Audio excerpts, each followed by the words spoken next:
Merci Moustapha. Merci aussi à Cheikh Niass. Et j'en profite pour saluer Migui Maram et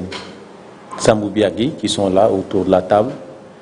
et dire qu'aujourd'hui c'est Pape Ndiaye qui est en prison et donc cela doit mobiliser toute la presse. Parce qu'en fait, depuis quelque temps, nous subissons beaucoup d'agressions. Et nous pensions quand même qu'on en avait fini avec l'incarcération de journalistes, avec l'affaire Pape Alé. Et malheureusement, 2 mois après, ou même pas, nous vivons le même scénario. Ce qui justifie, en tout cas, cette mobilisation,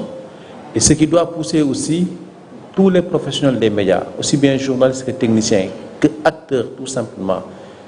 doivent être inquiets. Parce que, en fait, il y a une menace réelle sur la liberté d'informer. Il y a une menace réelle sur la liberté de presse. Et je ne cesserai de le dire, un journaliste, quand on veut le bâillonner, c'est la démocratie qu'on veut obstruer. Et nous n'avons pas le droit de rester les bras croisés, nous n'avons pas le droit de ne rien tenter. Et nous avons vu la mobilisation qu'il y a eu dans le cas Pape Alé. Et il faut quand même qu'on arrive à remettre cette mobilisation, sinon même à faire mieux que ce qu'on avait fait. Parce qu'en fait, là, ça commence à devenir monnaie courante. En moins de 2 mois, 2 journalistes quand même en prison, c'est trop. Pape Alé a fait 2 mois. Et aujourd'hui, Pape Ndiaye a fait plus de 10 jours. On ne va pas rester là à dire non, il va sortir d'ici demain ou après-demain. Non, moi je pense que ce qu'il faut, c'est une mobilisation de tous les acteurs. Maintenant, nous, en tant que CAP, nous avons quand même eu à initier des actions de négociation pour vraiment aussi que l'étau soit desserré autour de Pape Ndiaye. Et bien avant même son placement sous mandat de dépôt, nous avons quand même essayé de rencontrer quelques autorités judiciaires et autres pour voir vraiment qu'est-ce qu'il en est réellement, n'est-ce pas? Je pense que ces négociations-là peuvent continuer, oui, d'accord, mais aussi là, je pense qu'il faut quand même qu'on fasse appel à toutes les organisations de défense des droits humains, que ce soit Amnesty, la RADDHO, LSDH, Africa Jom Center, Y en a marre, FRAPP, en tout cas tout ce qui peut aider dans la mobilisation, dans ce combat pour que Pape Ndiaye sorte de prison, il faut qu'on le fasse. Déjà, RSF est déjà sensibilisé, vous avez vu le communiqué de RSF il y a quelques jours. Et Media Foundation également aussi a fait un communiqué. Comité de protection des journalistes qui se trouve à New York également aussi a fait un communiqué. Et donc moi je pense que ces organisations-là sont toujours déterminées à accompagner les médias qui quand même sont en danger. Et aujourd'hui au Sénégal, les médias sont en danger. Ça, il faut le dire. Je ne vais pas revenir sur les accusations parce que Cheikh Niass l'a dit et c'est un juriste chevronné, il sait de quoi il parle, vraiment. Et je pense que nous, de la profession, depuis quelque temps, nous nous battons pour réorganiser vraiment ce secteur-là. Ce n'est pas facile et c'est très difficile, mais quand même nous avons pu réussir quelques jalons. Et nous souhaitons l'accompagnement de l'État, mais surtout de tous les compartiments de la société sénégalaise pour pouvoir y arriver. Et ce qui est regrettable, et ce que vraiment aussi nous intrigue le plus, c'est que chaque fois que nous nous apprêtons à lancer les assises nationales des médias, un journaliste est incarcéré. Et ça, quand même, le timing nous fait peur. Parce que nous, le 2 novembre passé, on avait fait une conférence de presse et on allait lancer dans cette première quinzaine du mois de novembre les assises. Et il y a eu l'arrestation de Pape Alé qui est intervenu le 9, son placement sous mandat de dépôt. Il a été arrêté le 6 et placé sous mandat de dépôt le 9. Et cette fois-ci, nous avons fait une réunion le jeudi pour vraiment finaliser les travaux préparatoires, les TDR des assises. Le vendredi, c'est le vendredi qu'il a été arrêté. C'est le vendredi, Pape Ndiaye est convoqué. Alors, on s'est dit, bon, c'est une simple convocation. J'ai été avec lui chez Maître Sarr, après on a été au commissariat. Et vraiment, quand je discutais avec Pape Alé et ceux qui étaient carrément en face du commissariat central, on se disait, vraiment, on avait espoir qu'il allait sortir et qu'on allait ensemble à la mosquée, qu'on irait ensemble à la mosquée pour prier. Mais grande a été ma surprise quand même le Maître Sarr m'a dit nous attendons toujours le feedback du parquet. Et finalement, le parquet, vers 15h, l'a placé sous mandat de dépôt. Et je me suis dit, mais c'est quoi le problème? C'est quoi le projet réellement? Surtout que si effectivement Pape Ndiaye a fauté, mais ils ont des possibilités que leur offre la loi, mais aussi notre profession. Parce que non seulement ils peuvent adresser à Moustapha Diop un droit de réponse, et Moustapha Diop est tenu de publier ce droit de réponse-là. Et il allait le faire, parce que je connais son professionnalisme. Et également aussi, si cela ne leur suffit pas, ils ont la possibilité de saisir le CORED, le Conseil pour le respect des règles éthiques et déontologie dans les médias au Sénégal. Et je vous rappelle, lors de l'installation du tribunal des pairs du CORED, c'était en 2014, le président était venu au King Fahd Palace et avait vraiment dit que désormais, si j'ai un litige, si j'ai un problème avec les journalistes, je vais saisir le CORED. Et vraiment, on l'attendait au mot, on voulait vraiment le prendre au mot. Mais depuis quelque temps quand même, je pense qu'il faut quand même le rappeler à la raison et lui rappeler l'engagement qu'il avait pris devant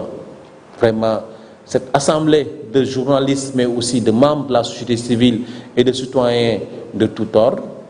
que en fait, la place des journalistes n'est pas en prison, c'est dans les rédactions. C'est pas parce qu'on est des citoyens à part, mais parce que nous exerçons une profession très importante pour la démocratie. Et je pense que partout, dans tous les pays du monde, les journalistes sont respectés. Et ce n'est pas pour rien qu'on nous appelle le quatrième pouvoir. Mais ici, je pense que nous avons perdu ce titre-là et qu'aujourd'hui, la presse, elle est traquée. La presse est conspuée et la presse est tout le temps embastillée. Parce qu'en si peu de temps, 2 journalistes en prison et vraiment pour des faits qui n'en valent pas vraiment la peine, ça inquiète et ça doit faire peur à tout journaliste ou technicien des médias parce que à la moindre erreur, on peut se retrouver en prison. Et c'est pour ça d'ailleurs que je vous dis, que je vous rappelle à la responsabilité, que je vous demande, chers confrères, chers consoeurs, chers techniciens des médias, quand vous travaillez sur n'importe quel sujet, prenez toutes les garanties nécessaires, faites tous les recoupements nécessaires, toutes les vérifications nécessaires pour crédibiliser votre information, mais surtout pour ne pas prêter le flanc pour que demain, qu'on vienne vous dire pourquoi vous avez dit ceci ou bien vous avez dit cela. Même si aujourd'hui, dans ce contexte-là, vous avez beau mettre des gants, ces gants-là peuvent vous brûler les doigts. Parce que nous avons vu des gens qui ont essayé de prendre des gants et qui malheureusement ont failli tomber en prison. Mais toujours est-il que quand même, la rigueur professionnelle nous recommande chaque fois de respecter les règles de vérification, surtout de traitement de l'information. Et ça, c'est très important. Et je pense que nous devons tous l'avoir en tête et faire en sorte que demain, ces gens qui nous cherchent des poux sur la tête n'aient pas en tout cas à en trouver une ou bien deux, ou bien même à en tout cas nous coller des motifs. Même si aujourd'hui, quand même, c'est très difficile de s'en sortir. C'est très difficile en tout cas de trouver un échappatoire. Mais il faut qu'on fasse davantage attention. D'ici 2024, moi, je le dis toujours, et ce n'est pas parce que je joue au Cassandre, mais je sais qu'il y aura d'autres journalistes en prison. Et il faut quand même se retrousser les manches et se dire, il faut qu'on se batte pour notre profession, pour le principe de la liberté de presse. Et nous tous, on est tenus de défendre notre profession. Les autres, que ce soit les magistrats, que ce soit les médecins, que ce soit les enseignants, si vous touchez un des leurs, ils se lèvent tous. Mais chez nous, il faut qu'on trouve des faux fuyants. Il faut qu'on trouve des faux fuyants. Il faut qu'on arrête cette fumisterie. Et qu'on se dise, il s'agit d'abord de notre profession. Et si on ne se défend pas, personne ne viendra nous défendre. C'est aussi simple. Je vais vous rapidement ci wolof di wax que ne jamono ji ñuy dund nii metti na et vraiment képp kuy journaliste sa fit waratul dal ndax saay soo yeewoo mën nañ la convoquer entendre la dugal la prison et am na ci loo xamante ne quand même lu ñu jaaxal la ndaxte ci diir bu gàtt ñu jàpp fi ñaari journaliste Pape Alé lañ jëkkoon a jàpp et bañ koy jàpp dañoo pare woon pour lancer li wax les assises nationales des médias dafa pare woon lépp pour lancer ko ñu jàpp ko dugal kaso ñu bàyyi ko nekk ci xeex bi tey jii nii ba ñu nekk ci travaux préparatoires yi pour lancer waat assises yi redémarrer waat machine bi dañ ciy liggéey jeudi vendredi ba ñu convoqué Pape Ndiaye jàpp ko dugal tëj mais xanaa kon léegi dañoo bëggatul ñu toog xalaat maanaam suñuy mbootu biir jéem ci trouver ay solution pour jéem ko faj parce que yaakaar naa ne bu ñu defee assise nañ def càmbar yoo xamante ne nañ identifier problème mu secteur bi vraiment aussi dut baaraam aussi gàkk-gàkk yi nga xam ne am na ci métier bi et jéem ci trouver ay solution fexe ba nga xamante ne vraiment métier bi dina gën a professionnel et dina gën a nekk lu responsable ci doxalin bi mais aussi entreprise de presse yi dinañu gën a am comme boo xamante ne nañ mën di fay reporter yi correctement vraiment mettre leen dans les conditions parce que gis nga problème bu amee il faut ñu saafara et yaakaar naa ne saafara soosu noonu mu ëpp solo jël journaliste di ko dugal prison di ko tëj ndaxte kat loolu bu amee dafay yàq war ma réew mi yàq suñu niveau de démocratie et je pense que léegi nii jamono jii nii sax au niveau international les partenaires booy wax ak ñoom dañ leen ne Sénégal de dafa am recul démocratique ci li ñuy wax maanaam liberté de presse et loolu quand même bu ñu la koy wax sa yaram day daw parce que sénégalais nga et ñaan lu ñu yàlla di am way bu ñaaw boobu noonu mais dañu ko teg et mënuñ ci dara ndaxte ñun fi mu nekk nii ñun ñuy xeex pour ñoŋal métier bi ñaanuñu yàlla ñuy tëj ay journalistes. Et puis aussi Cheikh Niass li mu wax man du ma ci ñëwaat parce que juste la et li muy wax xam na ko maîtriser na ko et Pape Ndiaye bu nañ ci ne dafa fauté mais muy magistrat yi di état bi mais waroon nañu mën a def lu ñuy wax droit de réponse parce que aussi mbir mi dafa am lu ko réglementé ñun nekkul ne métier boo xam te ne da ngay ñëw lay rek dugg ci biir non bu defee droit de réponse bu jóg jébbal ko Moustapha Diop mii dina koy génne fa mu ko nu mu ko war a génnee wala Pape Ndiaye ci boppam fi mu toogoon wax mu toogaat fa waxaat leneen ne carrément kat li ma waxoon kat maa ngi jéggalu damaa juum parce que nit yi ñëppay juum duñu malaaka duñu yonent ay nit kese lañu waaw ay nit kese lañu et donc je pense que defoon droit de réponse boobu noonu Pape Ndiaye def ko Moustapha Diop mi def ko moo gënoon a yenu maanaa jël nit xañ ko liberté xañ ko njabootam andil ko ay jafe-jafe parce que ku ne xam na li nekk ci prison et vraiment aussi it fekkenti ne loolu doyu leen mënoon nañu it saisir ki nga xam ne mooy correct parce que ñun ñoo samp correct pour maanaam métier bi jalgat yi nga xam ne moom la confrère yi def correct di leen sanctionné mu am tribunal des pairs ay kàngam nekk fa ñoo xam te ne vraiment ay journalistes retraité lañu yàgg ci métier bi xam métier bi noo bindee xam nañ ko noo waxee xam nañ ko bu ñu leen saisiroon correct bu dee Pape Ndiaye dafa fauté dinañ ko daan gu metti même bu jaree ñu ne ko kat fii ak diir doo am carte nationale de presse wala fii ak diir dootoo waxati ci télé bi wala dootoo bindati nañ ko def. et donc pour wax lañ que ne maanaam bu ñu defoon li ñu war a def saafara dina am te nit ki kenn du ko jéem a toroxal wala di ko jéem a xañ liberté parce que nag bu ñu waxee dëgg nag mbir mi Mame Ndiaye ni nga ko jàppee nan dañuy tijji information judiciaire ci loo xam ne wax nag ba mu jàll ñëpp gis ñëpp dégg nga ne da ngay tijji information judiciaire la ngay lijjanteeti looy wërati la ngay ban information ngay wutati waat vraiment mbir mi doy na waar boo pare nga boole ci 6 accusations chef d'accusation yoo xam ne saa waay man damay ne xanaa Pape Ndiaye dafa àndoon ak ay terroristes wala Pape Ndiaye da doon jéem leneen loo xam ne ñun yëguñu ko xamuñu ko wala lan moo xew ci li mu wax noonu vraiment après man vraiment dama amoon yàqare et yàlla xam ne ne nelaw moo léegi nag li des mooy que ñun journalistes yi ñuy techniciens des médias muy acteurs yi yëpp ñu fi nekk ñëpp ci métier mi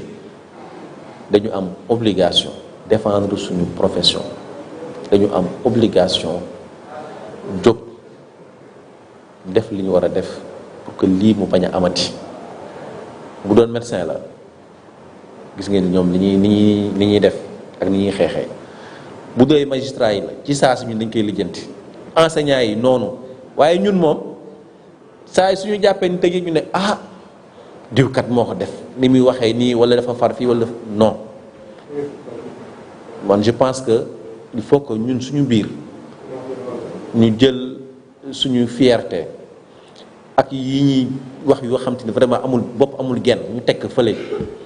ñu xam ne tey Pape Ndiaye la suba mën na nekk Ibrahima Lissa Faye wala mu nekk Migi Maram wala mu nekk Moustapha Diop wala mu nekk keneen donc personne n'est à l'abri surtout ci contexte bi ñu nekk nii nga xam ne c'est vraiment très chaud et yàggul dara ay journalistes gaañ nañ leen fi ñu jàpp nañ leen fi saa yi su événement amee et loolu noonu yëpp day wane ne carrément que la liberté de presse mi ngi en danger et que dañu war a jóg ñu protéger ñàkk suñu profession bi buñ ko deful leneen lu am lu nekk bu kenn ñëw ne man kat bañ ma woowee pour ma jàppale sama confrère ci xeex bi dama doon wut fu ma làqatu wala di wut maanaam lay waaw et loolu je pense que il faut que ñun ñëpp ñu bàyyi ci xel et surtout aussi di woo ci xeex bi parce que it suñuy partenaire lañu et saa su nekk aussi fu ñu gëstoo gis leen muy les organisations de défense des droits humains que ce soit Amnesty que ce soit RADDHO LHDH waa ñoom Sigil Jigéen ñoom Alioune Tine muy ñoom Y'en a marre di waa FRAPP di en tout cas organisation yëpp di comité sénégalais des droits de l'homme képp koo xamante ne vraiment mën nga ci dara nga ñëw nga def ko et je pense que li ñu defoon Papa Alé Guène il faut que ñu andiwaat plan d'action yu mel noonu ak doxalin yu mel noonu pour fexe vraiment Pape Ndiaye mu génn ci kaso bi dëgg la nag biñ ko jàppee boobu ba léegi aussi it tooguñu ñun waa CAP ñu ngi def ay jéego jàmm pour ñu mën ko bàyyi bañ ko placé garde à vue boobu léegi ñu ngi di woote di lijjanti di waxtaan parce que dañuy ne balaa ñuy radicaliser wu wala balaa ñuy dem ci plan d'action nañu négocier waxtaan ba ñu ñëpp xam ne carrément joxe nañu cër et vraiment jéem nañu tële nañu li fi des mooy vraiment retrousser les manches jéem a ñafe xeex bu mu génn moo fi nar a sës et parce que mi ngi commencé bëgg a yàgg ci kaso bi et loolu quand même je pense que fa am njaboot mais aussi ñun suñu confrère la suñu raq la et duñu nangu quand même seetaan que muy toog lu yàgg ci kaso bi merci jërëjëf. merci monsieur.